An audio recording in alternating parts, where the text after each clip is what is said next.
ಇನ್ನು ಕೇರಳದ ವಯನಾಡಿನಲ್ಲಿ ಈಗಲೂ ಕೂಡ ಅನೇಕರು ಮೃತಪಡ್ತಾ ಇರುವಂತಹ ಘಟನೆಗಳು ಸಂಭವಿಸ್ತಾ ಇದೆ. ಸಾವಿನ ಸಂಖ್ಯೆ 360ಕ್ಕೆ ಏರಿಕೆಯಾಗಿದೆ.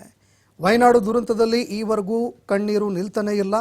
ಸಾಮೂಹಿಕವಾಗಿ ಮೃತಪಟ್ಟವರ ಅಂತ್ಯ ಸಂಸ್ಕಾರಕ್ಕೆ ಸಕಲ ತಯಾರಿಗಳನ್ನು ಮಾಡಿಕೊಳ್ಳಲಾಗ್ತಾ ಇದೆ.